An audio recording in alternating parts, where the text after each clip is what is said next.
Hola, buenas tardes, soy Ana López. Yo soy Adrià Bautista. Vamos a hacer una formación de interpretación de planos. Bienvenidos al Expert Corners by Also Casals. Este nuevo espacio formativo vamos a poner en común el conocimiento de nuestros expertos con el resto del equipo y con todos aquellos que tenéis interés en formarse en instalaciones, construcción, mantenimiento, automatización, cerrajería y mecanizado.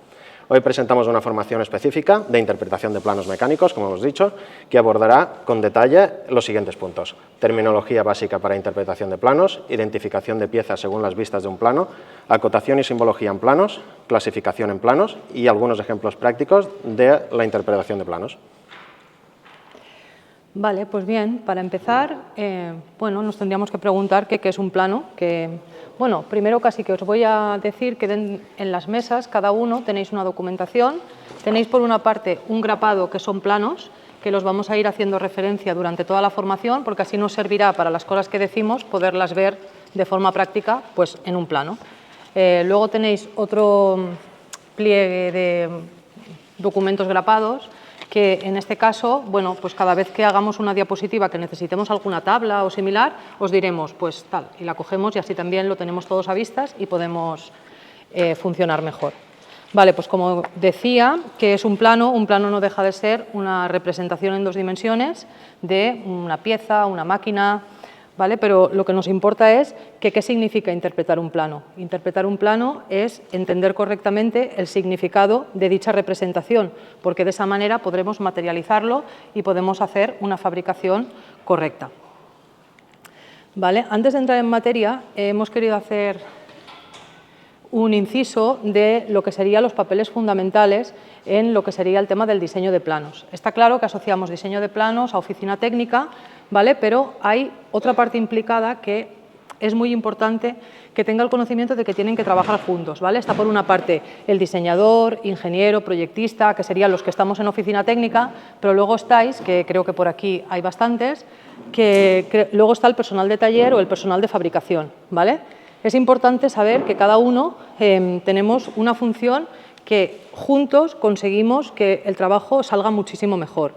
Entonces, creo que es fundamental tener claro que una cooperación, colaboración y un feedback entre las dos partes nos va a ayudar a que el tema de los planos pues, prospere y vaya muchísimo mejor. ¿Por qué? Porque cuando desde el taller, por ejemplo, nos hacéis, yo qué sé, pequeñas correcciones o comentarios que acaban derivando en modificaciones, en mejoras en los planos, pues eso tiene unos beneficios tangibles para la empresa, también tiene unas mejoras en las vuestras condiciones de trabajo y luego también, pues bueno, aumenta un poco el conocimiento de detalles que igual desde oficina técnica no estamos teniendo en cuenta. Entonces, pues bueno, os queríamos decir que por nuestra parte esperamos que haya ese feedback y esa cooperación entre las dos partes para que todo funcione bien. Es un pequeño inciso que de alguna manera tiene que ver con el tema de los planos, pero ahora empezamos.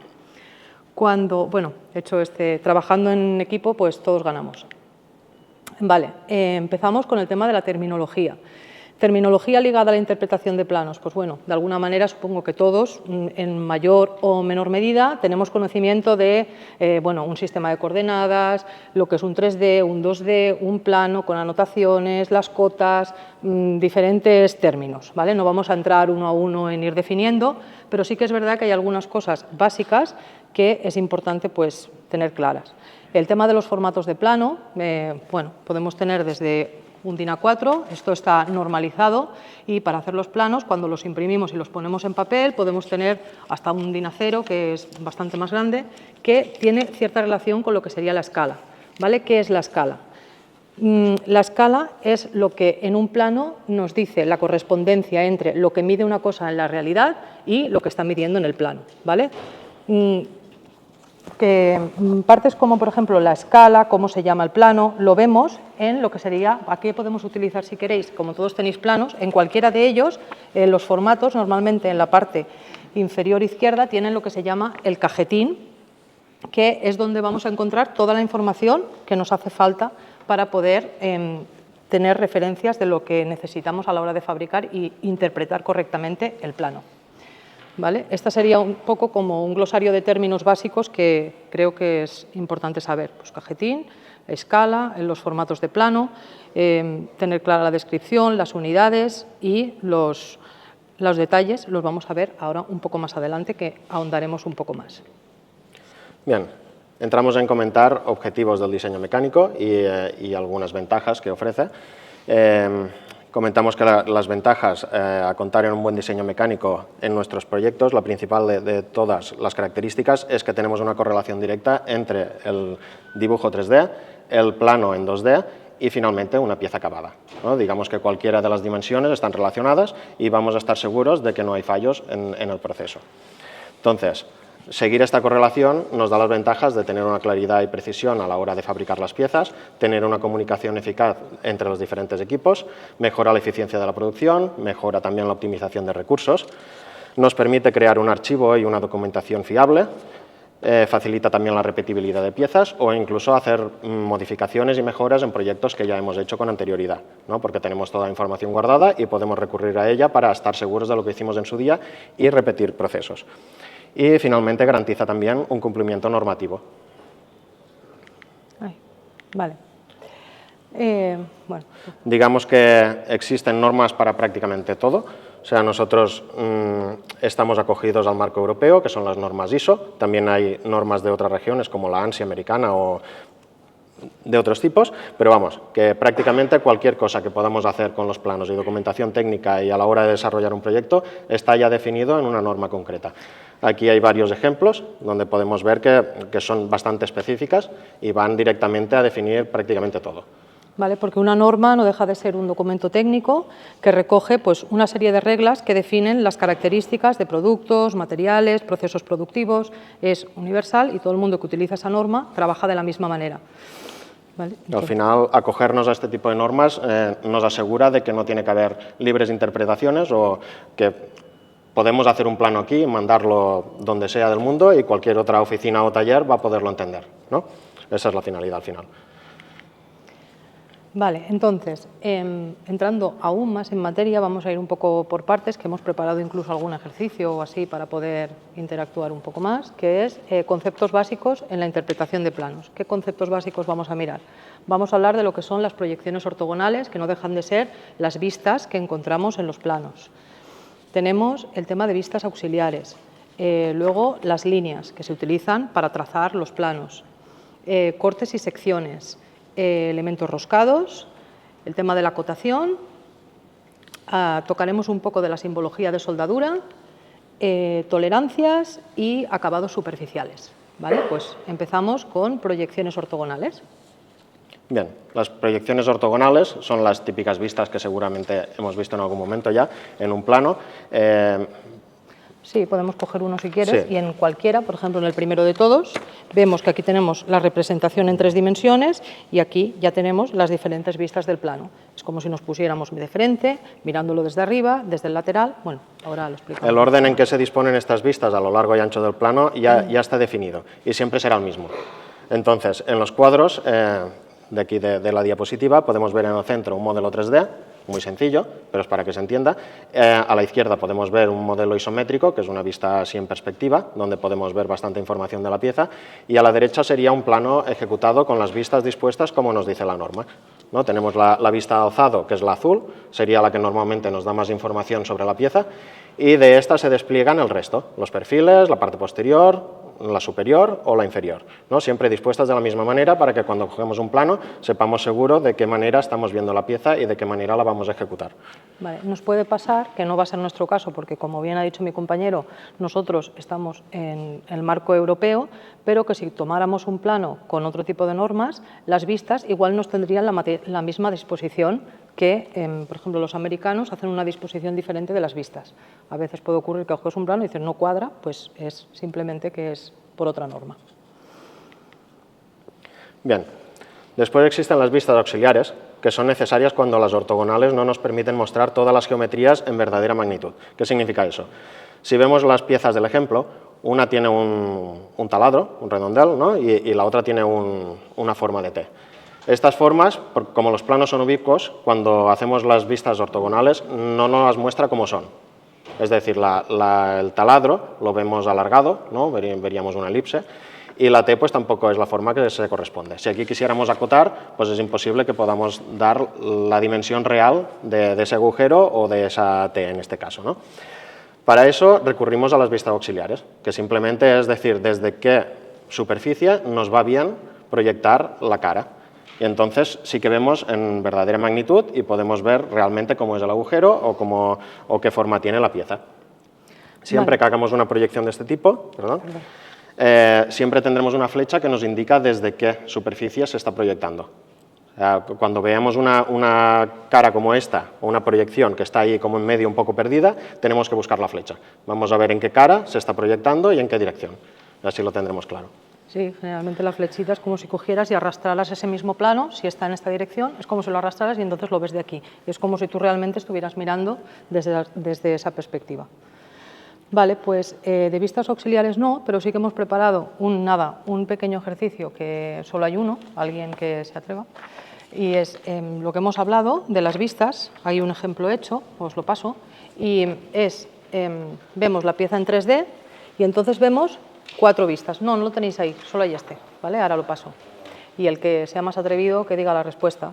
Entonces, tal como se ve en este ejemplo, de las 4 vistas, hay una que por mucho que yo intente interpretarlo, por mucho que me ponga de frente, de planta, no corresponde a ninguna. En cambio, las otras corresponde al frontal, corresponde a la planta o corresponde al alzado lateral o planta. Aquí y aquí son las dos que se podría intentar interpretar, a ver si así lo consideramos que lo hemos entendido. Paso. En el segundo, por ejemplo, no sé si alguien quiere mirarlo por ahí. Alguien que se anime. Pasa palabra. Solo se tiene, de las 4 solo hay 3 buenas, hay una que no es. Si alguien quiere decir, pues esta me parece que es, esta no, lo podemos discutir. La cuarta diría, ¿no? La cuarta, estamos mirando el 2, ¿no? Ah, no, la primera línea diría que es quizá la cuarta. En la primera línea es el ejemplo que está puesto.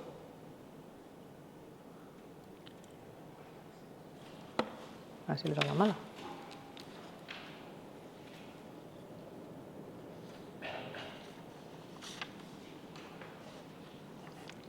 ¿Igual le he dado la mala? No, que creo que lo he llevado. Vale, no pasa nada. Porque el primer ejemplo está resuelto, ¿no? El primero, la segunda vista es la que no nos corresponde a nada. En el segundo, que es el que tendríamos que hacer, vemos que la segunda vista es como si lo miráramos lo que podría ser el alzado, si nos ponemos enfrente de la pieza. La tercera vista es la que vemos si miramos desde el lateral, desde el perfil, que nos pondríamos aquí, ¿vale? Y la última de todas, que es la planta, es como si miráramos desde arriba, ¿vale? Y vemos que la primera, que tiene las líneas así continuas, no corresponde. ¿Sí? ¿Alguien se anima con el tercero a decir cuál es la incorrecta? Digamos que en el segundo ejemplo la cara que está oculta, que es la que nos queda contra dentro del papel, es la primera vista y no la estamos viendo.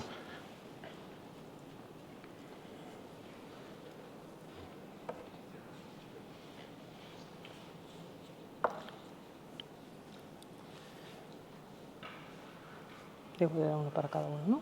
Sí. Bueno. ¿Pasem? No sé, igual alguien quiere decir. ¿Alguien se moja? El último de todos, el 3, ¿cuál creéis que no es que no representa ninguna vista? No me llega el papel. Ya. Ahí aquella parte lo saben enseguida. En la tercera línea, Francisco, la última. La última de todas. Sí. ¿Qué cara es la que no vemos en ningún sitio? La cara que no vemos en ningún sitio. Ni planta, ni alzado, ni perfil.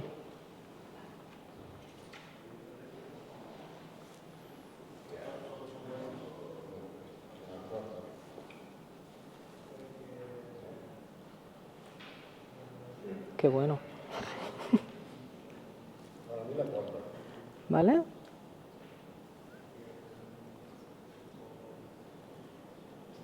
La cuarta, si tú te pusieras en el lateral, mirándolo así, bueno, o en el frontal, mejor dicho, si yo miro la pieza desde aquí.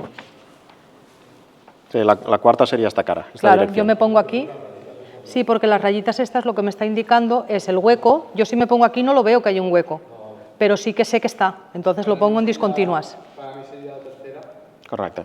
Es la tercera. Porque no es ninguna cara ni puede ser por debajo. Es la cara oculta, es la parte de detrás. Exacto.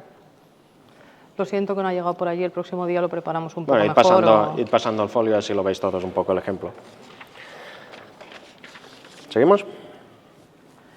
Vale. Bien, además de las vistas auxiliares que hemos visto para planos oblicuos y algunas caras que no podíamos representar con los ortogonales, también tenemos cortes y secciones. Este tipo de recurso nos es necesario para mostrar caras ocultas o información adicional de la pieza, como puede ser taladros, profundidades varias o algún resalte interior, que no hay manera de representarlo con las vistas generales, ¿no? Las ortogonales que hemos visto al principio. Cuando nos ocurre esto, lo que hacemos es trazar una línea, que es donde marcamos el corte, como si directamente cogiésemos una radial y partiésemos la pieza, y eso lo abatimos como si fuese entonces una vista normal, ¿no? En esa parte nos aparece todo, nos revela toda la geometría interior que de otra manera no la podíamos ver. Que la representamos mediante un rayado, y así podemos ver que esa pieza ha sido cortada. Correcto.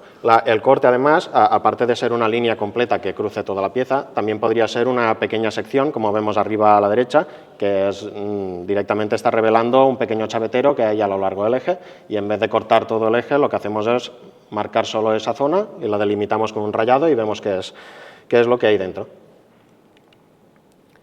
Bien, hablando de cortes y secciones, pues pasamos a los tipos de rayado. Cuando encontramos piezas rayadas en un plano, nos está indicando directamente que es una pieza cortada. Esa parte de material estaría dentro de la pieza que vamos a fabricar. El tipo de rayado también está definido por normas, o sea, no lo vamos a inventar. En el marco europeo, otra vez, que es el que normalmente utilizamos nosotros, tenemos las líneas, como podéis ver a la derecha, tenemos para acero, aluminio, bronce, latón, plásticos, cauchos, elastómetros, hay de varios tipos, ¿no? Vale. En los planos que tenéis encima de la mesa, por ejemplo, yo que sé, en uno de ellos, vemos aquí, no sé, este de aquí, por ejemplo, vemos que hemos marcado la línea AA, que es como delimitamos el corte.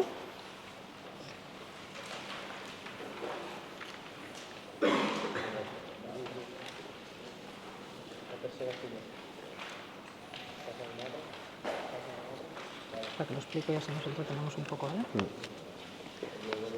Vale, tenemos todos la vista de este plano. Vale, pues eso, tenemos...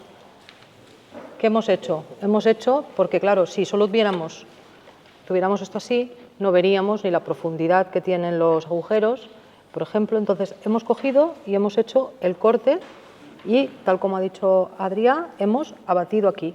Y aquí podemos realmente acotar los diferentes agujeros. Y vemos toda la información de la pieza que con las vistas no lo hubiéramos conseguido. Entonces vemos que, porque sabemos que es el corte, aparte de que porque está marcado con la línea de corte y ya pone sección AA, tenemos los rayados.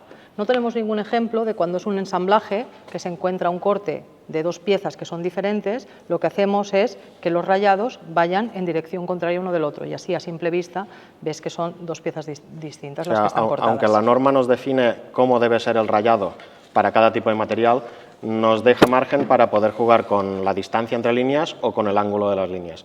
Eso lo vamos ajustando para garantizar que la geometría de la pieza se ve lo mejor posible, o como dice ella, en el caso de ensamblajes vamos a asegurar que vamos a distinguir bien las diferentes piezas. Si vemos también en la animación que hay aquí en la diapositiva, tenemos esta pieza que no es la misma pero es parecida. Digamos, si la quisiéramos representar así, no tendríamos manera de ver las profundidades de los interiores, ¿no? Si la ponemos de lado, que sería otra vista, pues tampoco. La única manera de ver qué profundidad tiene esto sobre un plano 2D es hacer el corte, tal como estamos haciendo aquí en la diapositiva. Una vez la cortamos, pues ya podemos revelar todo y acotar. Vale. Viendo lo del tema de los cortes, por ejemplo, nos damos cuenta que en un mismo plano, lo miramos el que sea, vemos que hay diferentes tipos de línea y grosores de línea. Bueno, no vamos a entrar ahora en cada uno, pero sí saber que interpretamos, pues los ejes es una línea discontinua, o cuando hacemos un corte, o cuando hacemos el contorno de una pieza, que normalmente es el que está más marcado y es una línea continua. Y es simplemente decir que los planos los hacemos con diferentes tipos de línea y que tiene un sentido y que hay una norma detrás que acoge esta forma de trabajar. Otra cosa que es común en ejes largos, por ejemplo, que a veces si no estamos familiarizados cuando vemos un plano de este tipo no acabamos de entender por qué, es que vienen cortados con una línea de zigzag o ondulada. Esa línea es simplemente porque si tuviésemos que meter el eje entero en un papel, pues nos iba a quedar una línea muy fina que no nos presta la posibilidad de ver los detalles, ¿no? Entonces lo que hacemos es cortar, acotamos la longitud completa, pero solo enseñamos las puntas, que es donde hay detalle, y si tenemos 1,5 m o 2 metros de eje que no nos hace falta porque simplemente sabemos que es un diámetro 30, por ejemplo, ¿no? Pues esa parte la obviamos, se representa así. Ahí nos hemos pasado. ¿De acuerdo? No. Vale. Entrando en el acotado, al final el proceso de acotar se refiere a incluir líneas, cifras, signos o símbolos para expresar las medidas características de una pieza, también siguiendo las reglas de las normas, siempre va ligado a las normas. La línea de cota siempre irá acompañada de líneas de referencia que nos indican, mediante flechas también, la exactitud de dónde estamos tomando esa medida. Y además incluye el valor numérico de la dimensión en sí. Si vemos la animación que hay en la diapositiva, tenemos una acotación de una pieza. Aquí podemos apreciar una acotación de una sección cuadrada, una parte de una rosca que se representa con la M de métrico. Tenemos radios, ¿no? Tenemos un poquito de variedad. Y después, a la parte de abajo, tenemos la misma pieza, pero en este caso la estamos acotando con cotas incrementales.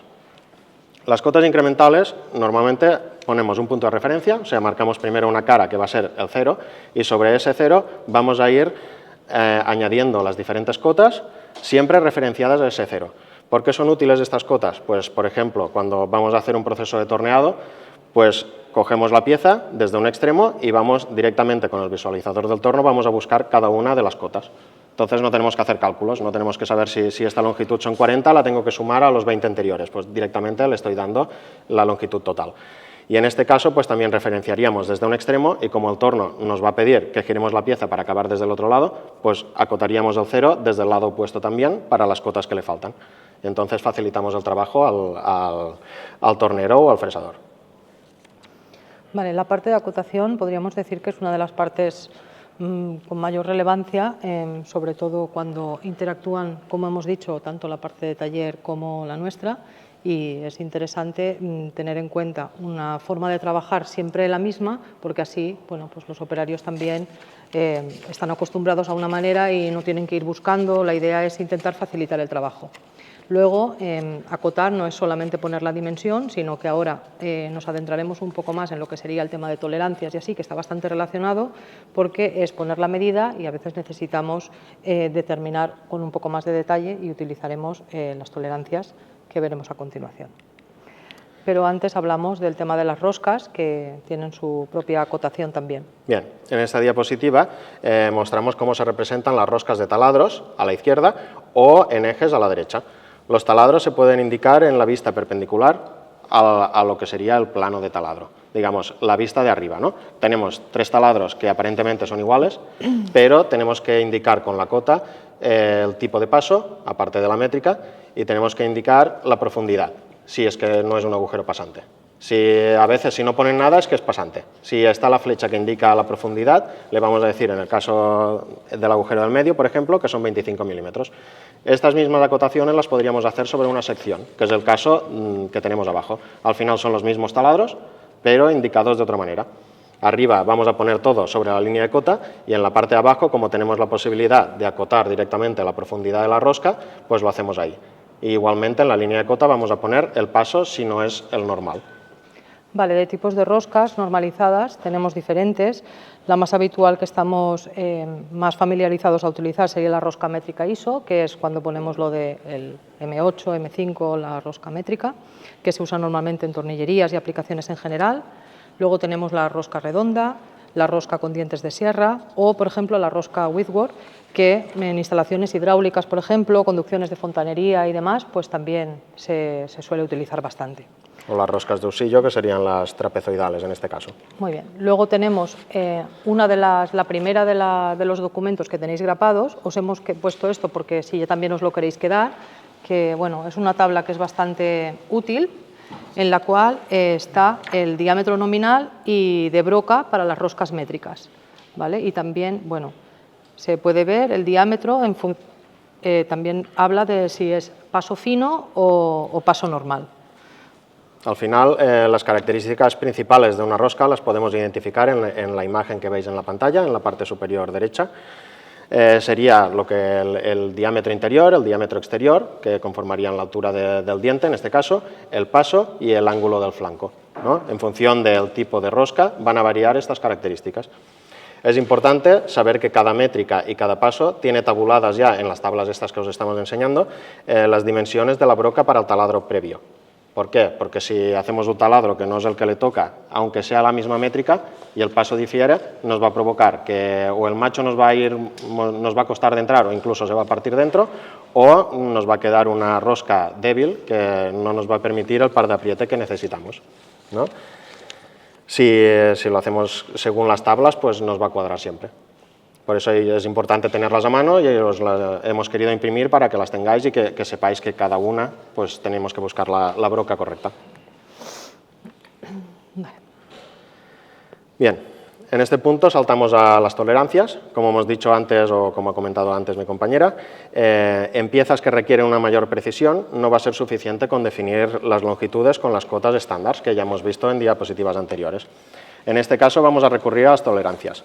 Las tolerancias especifican un rango de valores admisibles para la dimensión final de la dimensión. ¿Qué significa? Que si queremos un eje de 20, podemos decir queremos un eje de 20, pero no solo eso, queremos que esté dentro de un rango de error que no vamos a poder suprimir nunca. Al final, las personas cometemos pequeños errores, las máquinas también, no hay manera de conseguir una pieza exacta como la que dibujamos, ¿no? Entonces vamos a definir en los casos que sea necesario cuál es la tolerancia que podemos permitir. Si es una pieza que tiene que ir montada con ajuste o con juego, pues lo tendremos que definir con las tolerancias. Entonces, en este caso, el tornero pues, va a ir con cuidado en ese punto concreto y se va a fijar en cómo queda el acabado.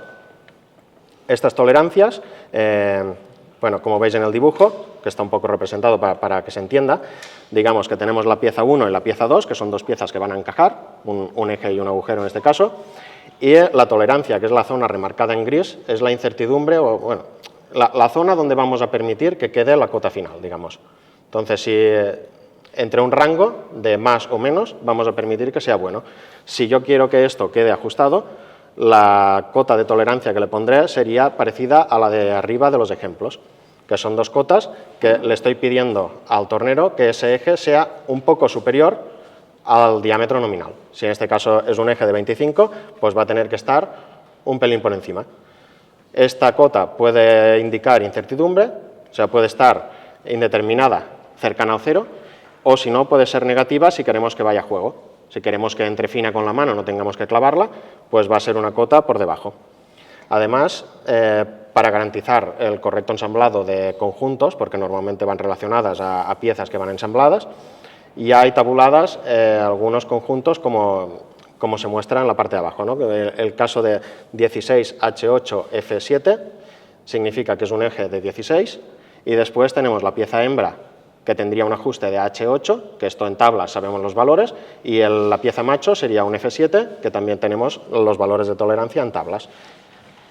Vale, bueno, para luego hemos preparado de este tema de las tolerancias dimensionales, que lo dejaremos para el final porque así podremos utilizar el pie de rey.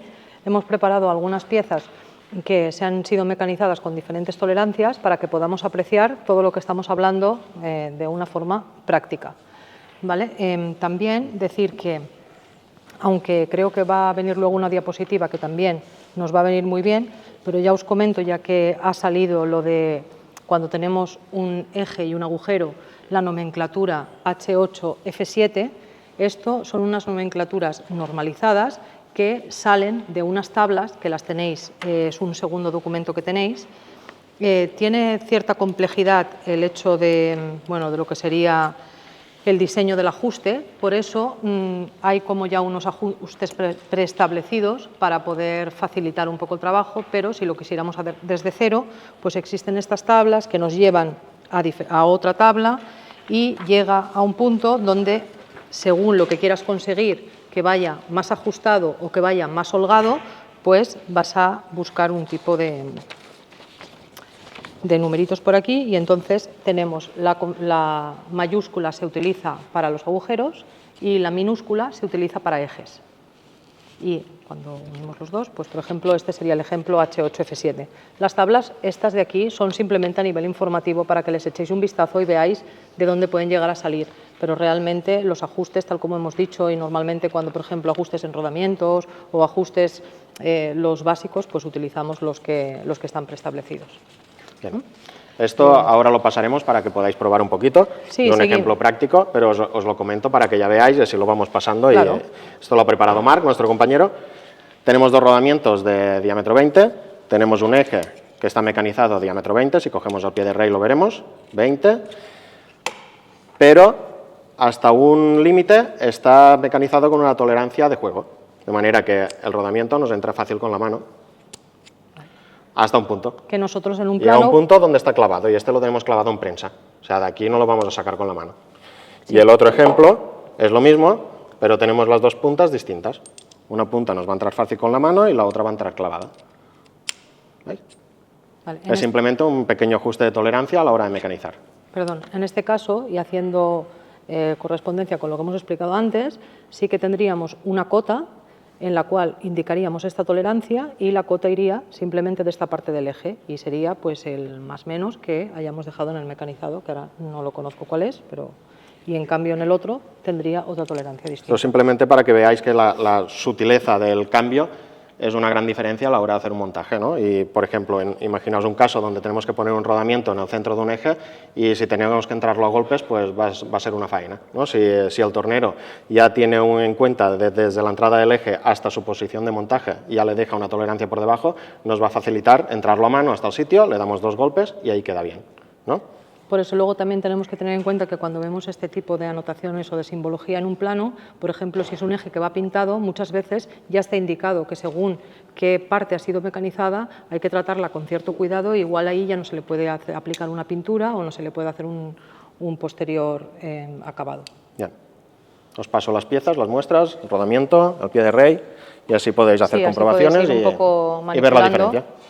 Si probáis un poco con la mano, al tacto se nota. Pero con el pie de rey lo medirás y te dará lo mismo.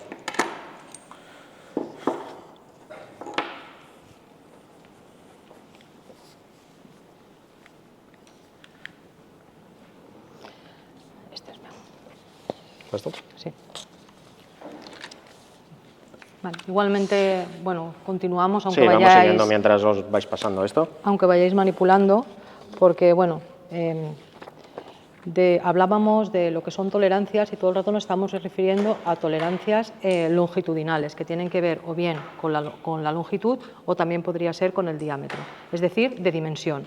Pero muchas veces cuando tenemos piezas que son mucho más grandes o que simplemente son más delicadas porque tienen un mecanizado más especial, necesitamos apoyarnos en lo que conocemos como tolerancias geométricas, que lo que hablan es de características geométricas de la pieza que tienen que cumplir. Es decir, además de unas dimensiones concretas, tenemos que cumplir en ciertas superficies de una pieza que sea paralela respecto de otra superficie o que sea perpendicular o que mantenga un ángulo, ¿vale? Para ello tenemos también este cuadro en el cual la simbología que utilizamos está toda aquí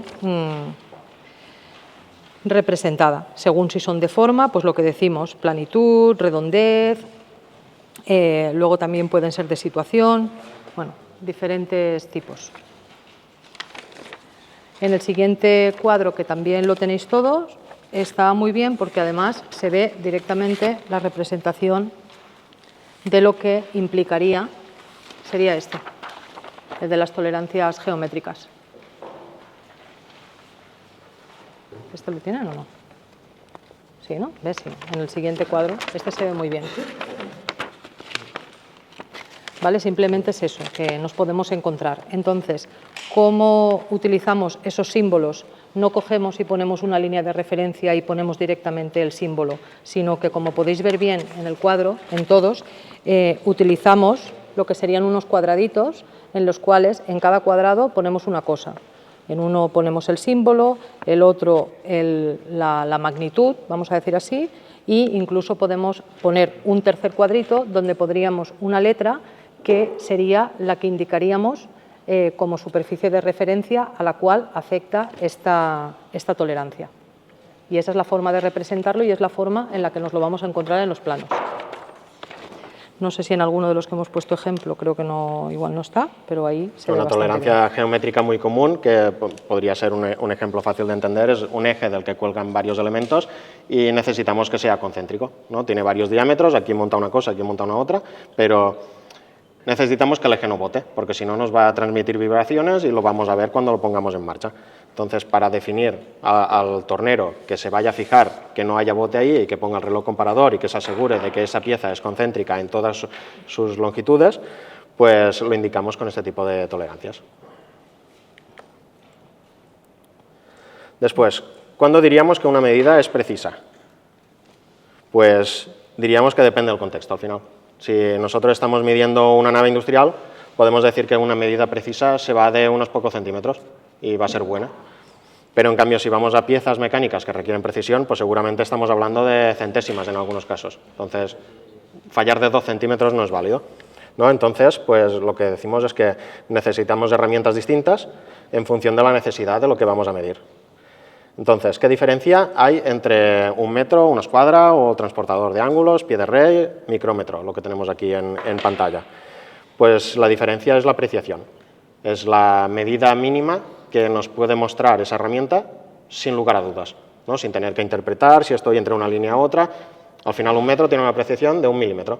O marca 1 o marca 2, o marca 6 o marca 7, ¿no? El pie de rey nos da hasta décimas o centésimas y el micrómetro ya va a apreciaciones mucho mayores, para cosas muy precisas. Muy ligado con la tolerancia tenemos la indicación de los acabados superficiales. ¿A qué se refieren los acabados superficiales? Pues a la rugosidad que nos queda en la superficie de la pieza. Nosotros vamos a dibujar una pieza en plano y la superficie va a ser perfecta, porque la tenemos dibujada en el ordenador, pero realmente lo que tenemos ahí es un arranque de material y si lo miráramos a microscopio, pues vamos a ver irregularidades en la superficie, ¿no? Y muchas veces son marcas apreciables que pasando la uña o a simple vista las vamos a ver. Entonces, cuando queremos definir un acabado muy bueno, porque estamos buscando una tolerancia muy buena y un ajuste muy fino entre dos piezas, pues vamos a tener que recurrir también a los acabados superficiales, a poderlos definir. Entonces, ¿cómo los definimos? Pues en la parte de abajo a la izquierda tenemos varios símbolos. Vemos el primer ejemplo, el de la izquierda del todo. Es un caso en que le vamos a decir qué tipo de acabado queremos, pero no le vamos a especificar si puede o no arrancar viruta. Nos da un poco igual que consiga ese acabado y ya está. El segundo caso, que tiene el triangulito, significa que va a haber arranque de viruta, es decir, que lo vamos a hacer con un torno, con una herramienta, una fresadora o lo que sea. El tercer caso, con el redondel, no permite el arranque de viruta. Es decir, vamos a tener que obtener esto a través de otros métodos que sea como un laminado, por ejemplo. Vale, y entonces, para poder determinar lo que estamos hablando, no estaba en los elementos anteriores, ni el flexómetro, ni el pie de rey, utilizamos un rugosímetro. Posiblemente no es tan conocido y no tengamos tan fácilmente acceso como un pie de rey, por ejemplo, o una cinta métrica, pero es un aparato que se utiliza para medir la rugosidad. Luego, la rugosidad normalmente vemos en un plano y solemos ver, no sé si en alguno de los que tenemos hay, en la parte inferior donde está el cajetín, aquí vemos en la diapositiva que la podemos indicar a nivel general, que sería colocarla sin que esté en ningún paréntesis y entonces va aplicada a todas las superficies que hay representadas en el plano, o si está entre paréntesis o en la superficie concreta de la pieza o con una línea de referencia, nos está diciendo que esa rugosidad tiene que aplicarse simplemente ahí. Conseguir una rugosidad implica un aumento de costes, entonces se tiene que mirar bien a nivel de diseño dónde realmente se necesita esa precisión. Vale, entonces habríamos acabado de esta parte y nos quedaría simplemente la simbología de soldadura, ¿vale? La simbología de soldadura, bueno, la soldadura, que es uno de los procedimientos más habituales para la unión permanente de piezas metálicas, pues lógicamente es muy habitual encontrar simbología de soldadura en planos. Es más, podemos llegar a encontrar, y se hacen, los planos que son de soldadura, que son planos auxiliares al montaje, donde están indicados los símbolos. ¿Cómo nos vamos a encontrar la simbología de soldadura? Pues esta es la diapositiva. Vale. Vamos a empezar por aquí porque es una forma práctica y así vamos un poco más fácil. La simbología de soldadura. La simbología de soldadura es, tendremos la línea de referencia, tal como vemos aquí, la flecha nos tiene que indicar dónde va a ir la soldadura y luego el dibujito que vemos de la representación gráfica muchas veces no lo vamos a encontrar. Hay gente que directamente pone ya la línea de referencia, pues porque no te puedes detener con tanto detalle, porque igual el dibujo es más grande. Entonces, la línea de referencia, y encima de la línea de referencia hay ciertos datos y vamos uno por uno. En el ejemplo empezamos por el 5, que el 5 nos está indicando la profundidad del cordón de soldadura. Esto nos encontramos cuando son piezas que están soldadas a tope. Luego vemos el símbolo, que el símbolo iría unido con una de las tablas o la última tabla que tenéis, que tenemos, según hagamos la preparación de las piezas, tenemos los diferentes símbolos que se pueden utilizar de juntas para poner la soldadura. En este caso sería una soldadura tope en V, pero que lleva un talón, no es la soldadura en V y ya está. Luego el número 4 sería el número de cordones, el 20 nos indicaría la longitud de cada cordón y luego entre paréntesis ponemos el parámetro E, que sería el 30, que sería la distancia que tenemos que dejar entre cordones. Eso para el primer ejemplo que vemos arriba. En el otro vemos que la soldadura en este caso es una doble soldadura en ángulo y intermitente. Vemos que lleva esa Z, nos está diciendo que es ahora en un lado, ahora en el otro lado. Es intermitente, no es en la misma línea. El Z4 nos indicaría la altura, porque claro, nos hemos dejado dos parámetros, porque cuando la soldadura es a tope hemos dicho que es la S, pero cuando la soldadura es en ángulo se crea como un triangulito y tenemos la A y la Z. Una es la garganta, que sería la A, y la otra la Z, que tendríamos la altura del cordón. Como está arriba y abajo, es simétrica, la haremos por las dos caras, la única cosa que la alternaremos. Luego vemos que son 5 cordones de 20 de longitud y cada 20 arriba, 20 abajo. Iremos alternando en las dos partes. Y así es como representamos. Nos podemos encontrar que al símbolo, en este caso no lo hemos puesto en la diapositiva, al símbolo de la línea de referencia no termine aquí recto, sino que termine como una cola y haga referencia a unas normas ISO. Y es porque hay normas de soldadura específicas que podemos querer utilizar para ese ensamblaje y las colocaríamos aquí para que el operario las pueda aplicar correctamente. La diapositiva anterior que me he saltado, que es los tipos de juntas o cómo prepararíamos las piezas que vamos a ir a soldar, pues también aparecen en la tabla y entonces es como prepararíamos a tope o si tendríamos que biselarlas o si vamos a soldar en ángulo, los diferentes tipos de preparación. Pero la nomenclatura pues creo que está clara, no sé si hay alguna duda o alguna pregunta del tema de simbología de soldadura. ¿No lo entiendes? Mira, en la diapositiva... Ja, però és que tu vas soldant, pot passar que hi ha peces que tu vas soldant perquè... Ai, perdó. Hay piezas que igual no es importante, pero es que hay piezas que se ha hecho un estudio previo estructural o similar y entonces nos damos cuenta que para que resistan los esfuerzos para lo cual ha sido diseñado necesitan igual un tipo de soldadura concreta, con una cantidad concreta, un cordón que como mínimo, bueno, como mínimo no, se ha diseñado para que sea esa altura de cordón y entonces todo eso se le tiene que decir a la persona que va a soldar y se le tiene que decir de una forma normalizada y la forma normalizada que utilizamos es esta.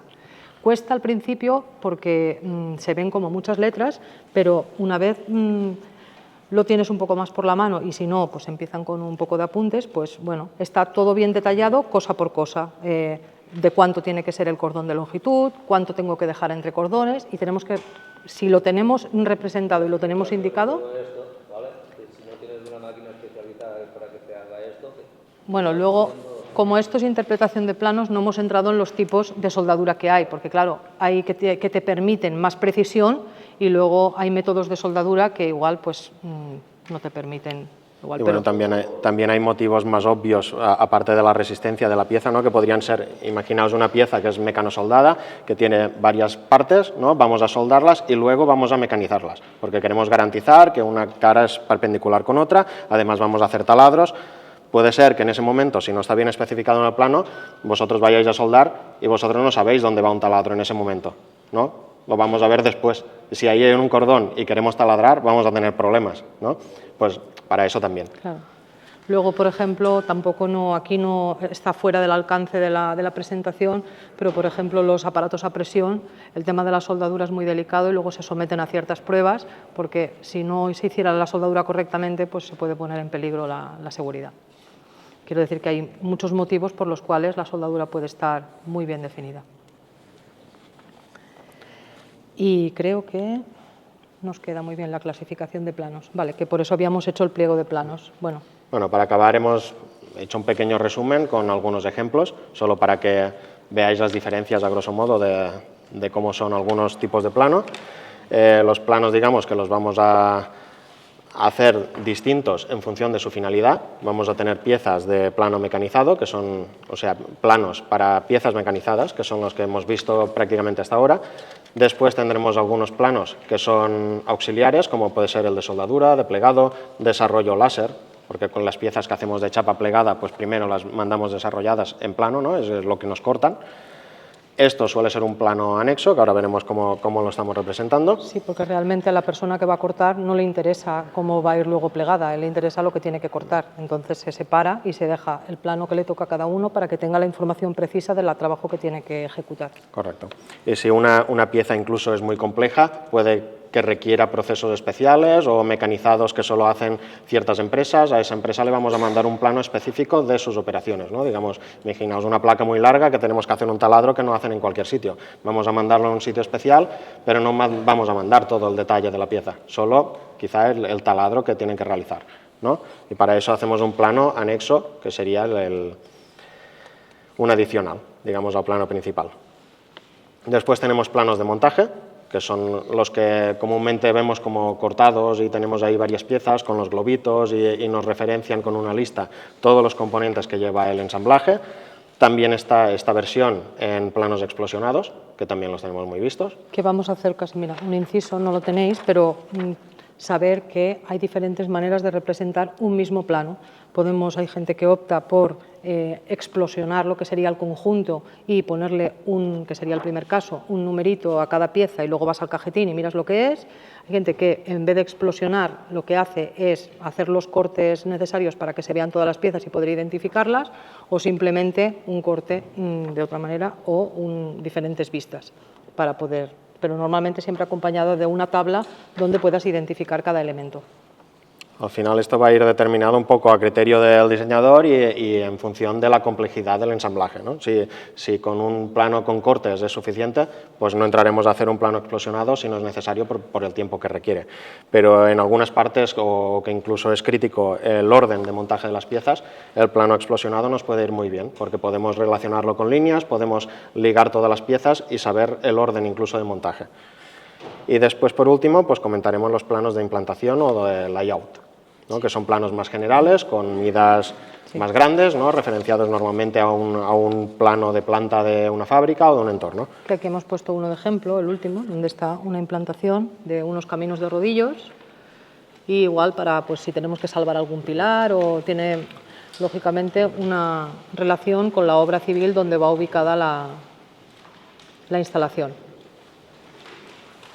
Entonces también tenemos otros tipos de planos en que no vamos a entrar ahora. Hay planos de muchos tipos para detallar planos de instalaciones, de canalizaciones, ilustrativos, como ejemplos hemos puesto aquí abajo, pero que no entramos en esta formación.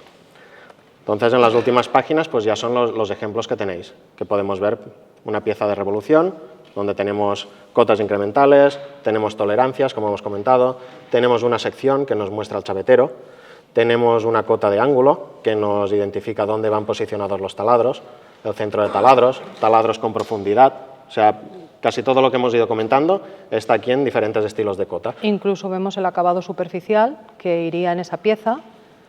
Muy bien. En la esquina inferior, como tenemos el símbolo de acabado superficial y no está entre paréntesis, significa que este acabado es para toda la pieza, es decir, toda la pieza la tenemos que acabar bien acabada.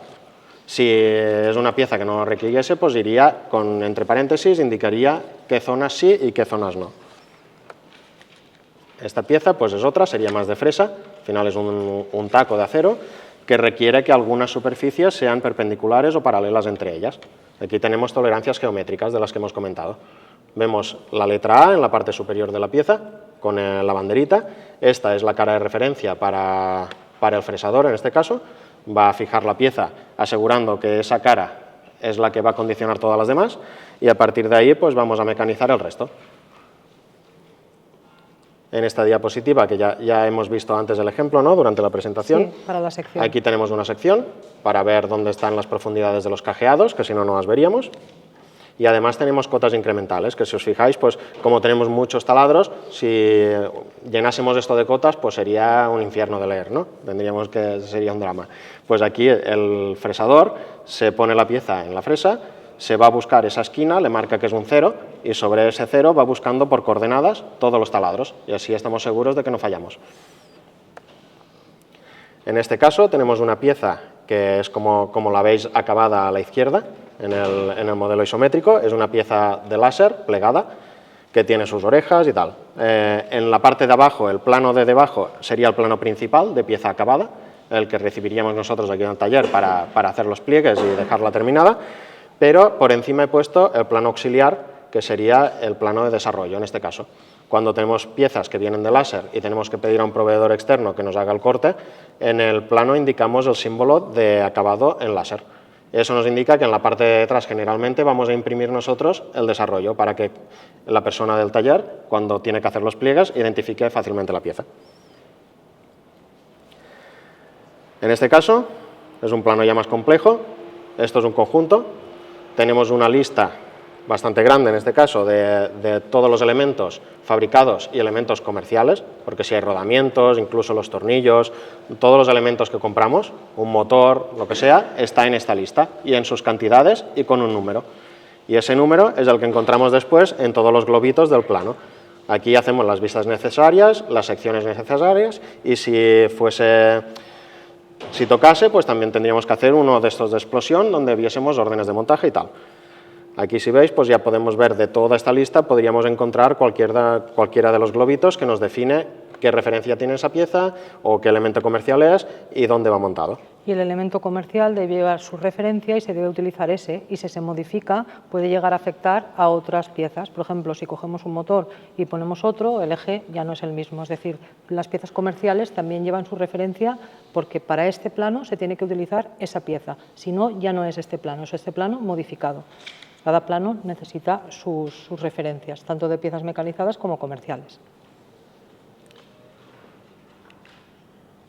Otro tipo de plano que vamos a encontrar en los pliegues ya después del montaje o de implantación es un plano de dimensiones generales. Este plano simplemente te da unas vistas generales de la máquina ya ensamblada y te da las cotas prácticamente para que lo puedas ubicar en su emplazamiento, ¿no? Para que sepas lo grande que es para tenerlo en cuenta de cara al transporte o simplemente el cliente para hacerle hueco en su fábrica. Y finalmente pues vamos a comentar el plano de layout, que ya hemos hecho referencia anteriormente, que ya es un plano de implantación directa en casa del cliente. De la parte de diseño normalmente es por donde vamos a empezar, porque cuando vamos a hacer diseño partimos del layout, generalmente vamos definiendo de grande a más pequeño, pero en el punto de taller es al contrario.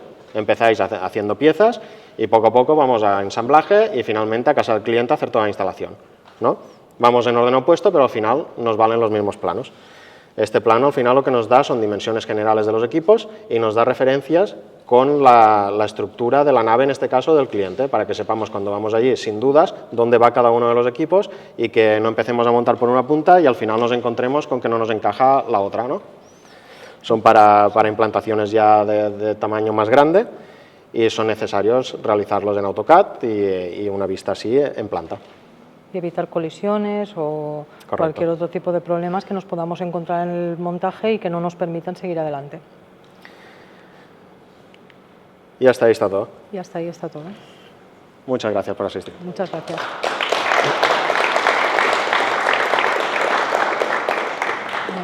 Ahora sería necesario que hiciéramos la encuesta, que tenemos un código QR y cada uno con su móvil puede en un momento enviarla.